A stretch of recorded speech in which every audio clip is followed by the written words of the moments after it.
Je vois que vous êtes bien sages aujourd'hui. Très bien. Aujourd'hui, on va prendre la deuxième partie du chapitre 1. On a déjà pris la première chapitre, les entiers naturels. La première partie solide, les entiers naturels. Aujourd'hui, on va voir la deuxième partie, les multiples. C'est un chapitre qui est très important. Dorénavant, vous allez voir les multiples dans toutes les classes qui se suivent. En EB6, et en classe de complémentaire. Ok? Donc, je commence par qu'est-ce qu'un multiple? Est-ce que quelqu'un parmi vous a une idée? Qu'est-ce qu'un multiple?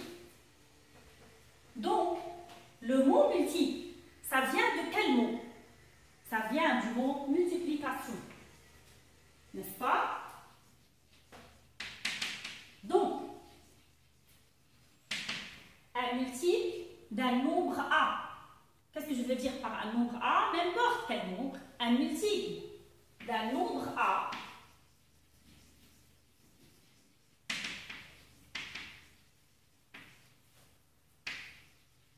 est ce nombre A, c'est-à-dire n'importe quel nombre A, c'est-à-dire 5, 7, 8, 3, ainsi de suite.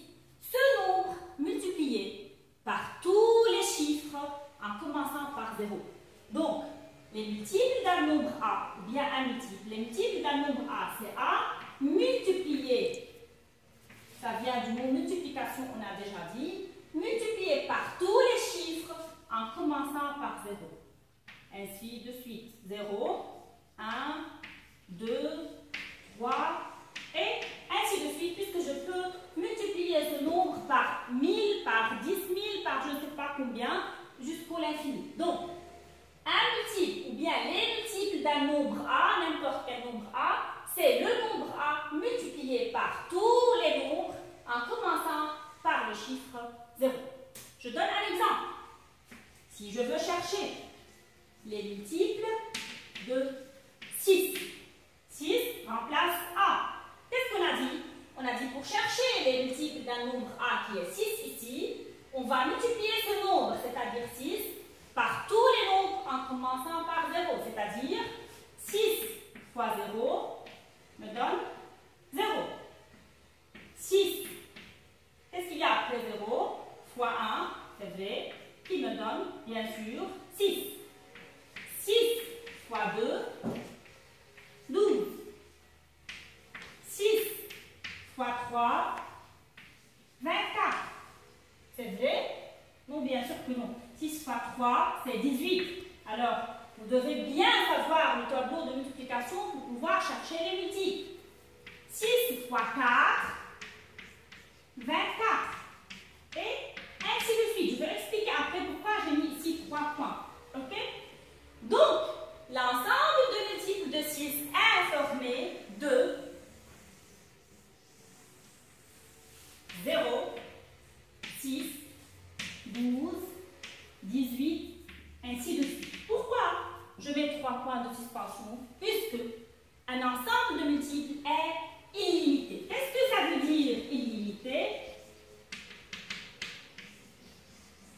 C'est-à-dire, il ne se termine jamais. Il n'a pas de limite.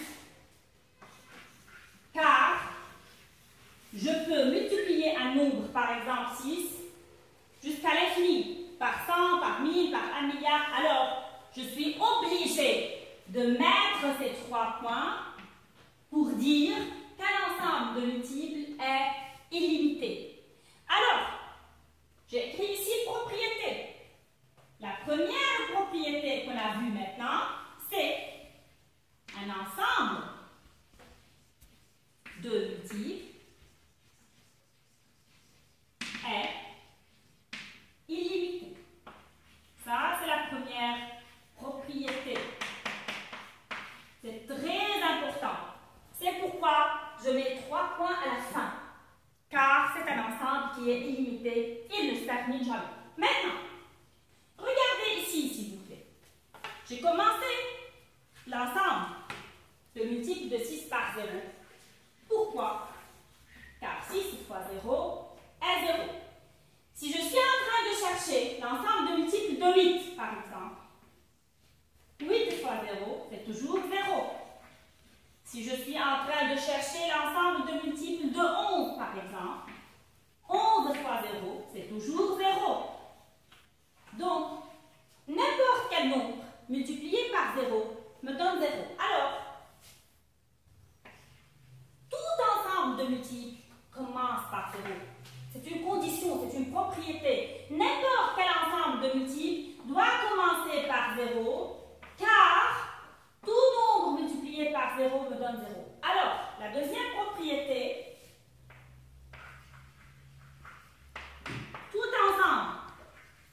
de multiples commence toujours, faites attention, toujours sans exception, toujours par 0. Ou bien je peux dire 0 est un multiple de tous les nombres, sans exception. 0 donc est un multiple de tous les nombres. Donc, ou bien on dit tout ensemble de multiples commence toujours par 0, ou bien 0 est un multiple de tous les nombres, sans exception. Ça, c'est la deuxième propriété. Donc, jusqu'ici, on a vu qu'est-ce qu'un multiple, comment chercher les multiples d'un nombre, un ensemble de multiples, et on a vu deux propriétés. Maintenant, on va voir multiples communs de deux nombres. Suivez s'il vous plaît.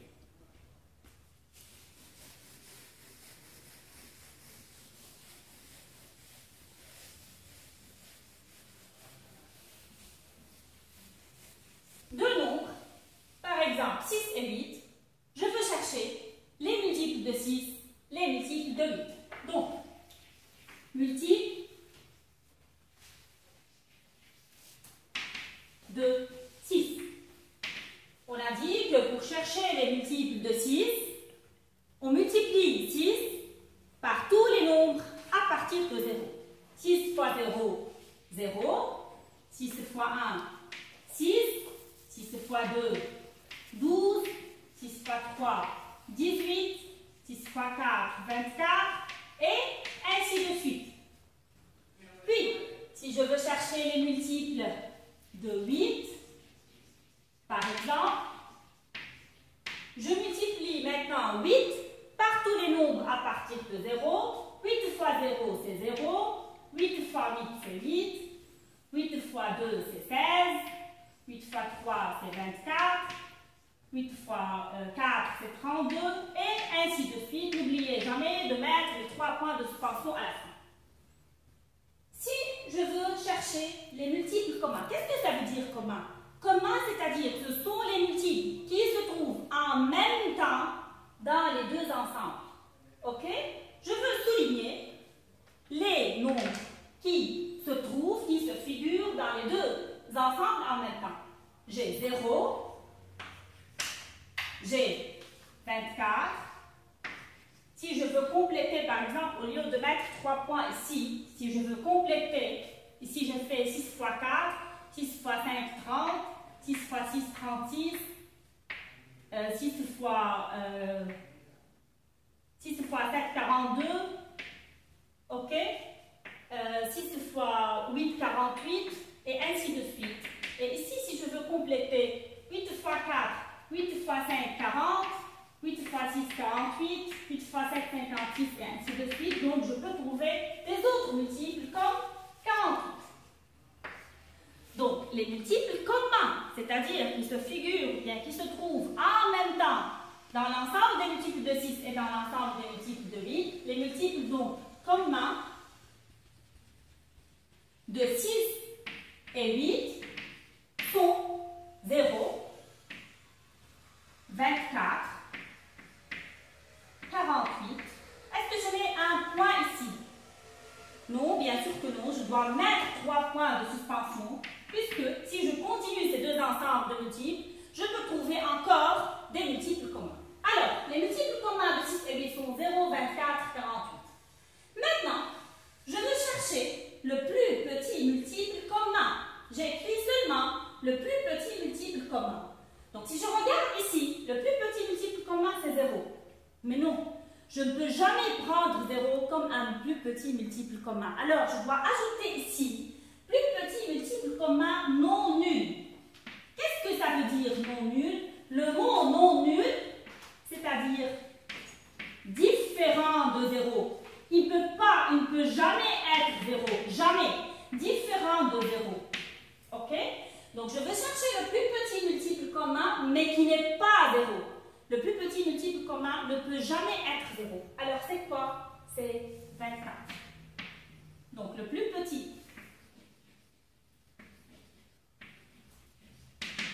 multiple commun de 6 et 8 est 24. OK? Dans le chapitre qui vont suivre après, on va voir pourquoi on utilise. Ça sert à quoi le plus petit multiple commun? Maintenant, on va seulement voir comment on cherche le plus petit multiple commun non nul, mais dans des chapitres qui se suivent, on va voir à quoi sert le plus petit multiple commun non nul.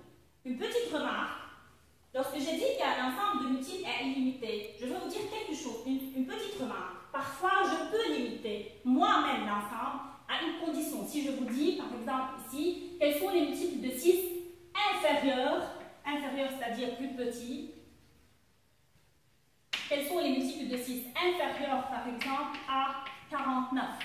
C'est-à-dire, voilà 48. Est-ce que je peux prendre 48, c'est 6 fois 8. 6 fois 9, c'est 54. Est-ce que je peux prendre 54? Non, puisque j'ai dit les multiples de 6 inférieurs à 49. Alors, je m'arrête ici et je ne mets plus les 3 points de suspension, car les multiples inférieurs à 49 sont les voilà jusqu'au 48. OK?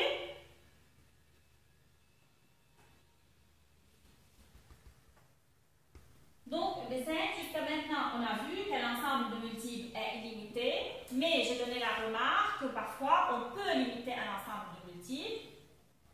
Et on a vu que tout ensemble de multiples commence toujours par 0, c'est-à-dire 0 est un multiple de tous les nombres. Il y a encore deux propriétés qui sont très importantes à voir. Premièrement, je veux vous donner un exemple. Si je veux chercher les multiples communs, ou bien le plus petit multiple commun, des deux nombres 6 et 12. Je commence, comme on a déjà vu, à chercher les multiples de 6. N'est-ce pas? Les multiples de 6, c'est-à-dire je fais 6 fois 0, 0, 6 fois 1, 6, 6 fois 2, 12, 6 fois 3, 18, 6 fois 4, 24, et ainsi de suite. Je veux maintenant chercher les multiples de 12. 12 fois 0, 0. 12 fois 1, 12. 12 fois 2, 24. 12 fois 3, 36, et ainsi de suite. Si je veux souligner les multiples communs de 6 et 12. 0, 12, 24. Si je continue, si je veux trouver 36, pas directement une 30, 36, donc 36 aussi. Alors, qu'est-ce que vous remarquez? On remarque que tous les multiples de 12 sont des multiples de 6. Les voilà. Tous les multiples qui se figurent ici, qui se trouvent dans l'ensemble des multiples de 12, se trouvent aussi dans l'ensemble des multiples de 6. Et si je veux chercher le plus petit multiple commun non nul de 6 et 12, c'est 12. N'est-ce pas? Alors le voilà. Donc, sans chercher l'ensemble des multiples de 6 et l'ensemble des multiples de 12, je peux savoir quel est le plus petit multiple commun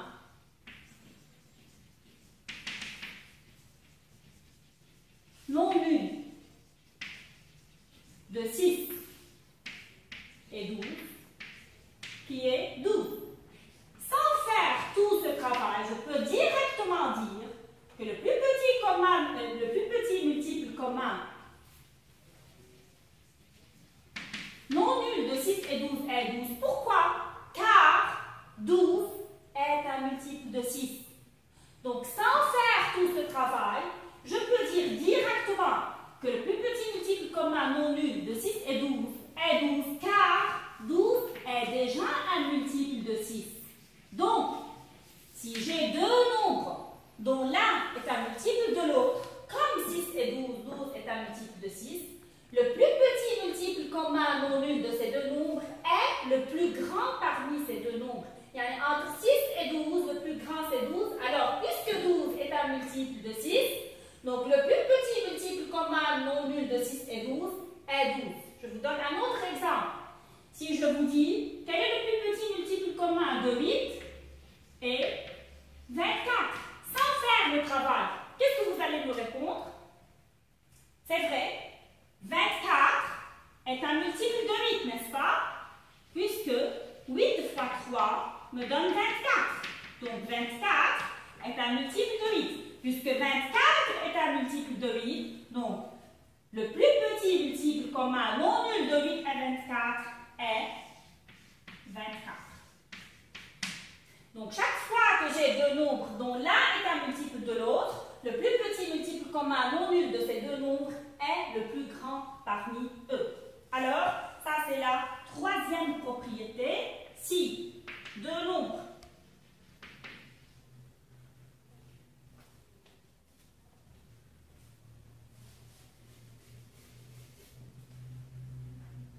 si on cherche le plus petit multiple commun de deux nombres dont l'un est un multiple de l'autre,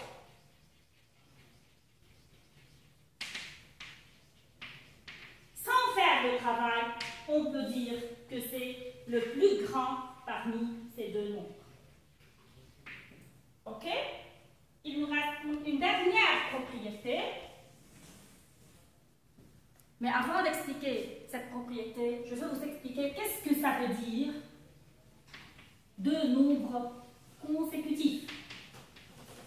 Deux nombres consécutifs sont deux nombres qui se suivent, comme 7 et 8, comme 13 et 12.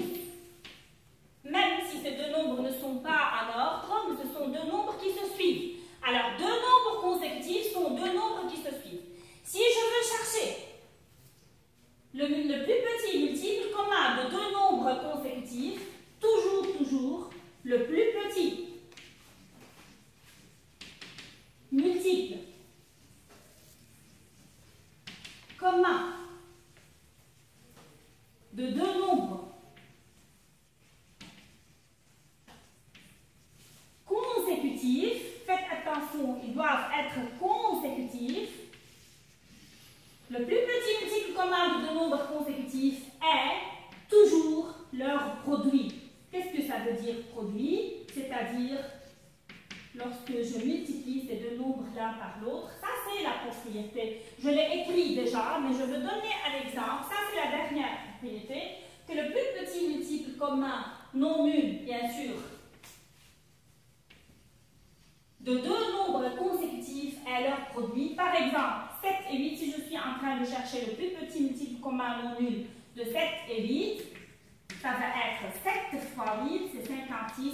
Sans chercher l'ensemble de multiples de 7 et l'ensemble de multiples de 8, je peux directement dire que c'est leur produit qui est 56. Sans faire le travail, n'importe quel deux nombres, par exemple, 11 et 10 sont deux nombres consécutifs, alors le plus petit multiple commun non nul, c'est 11 fois 10, c'est 110. Alors ça, c'est la dernière propriété. Donc, on a vu maintenant que si on cherche le plus petit multiple commun de deux nombres dont l'un est un multiple de l'autre, alors le plus petit multiple commun non nul, c'est le plus grand parmi ces deux nombres.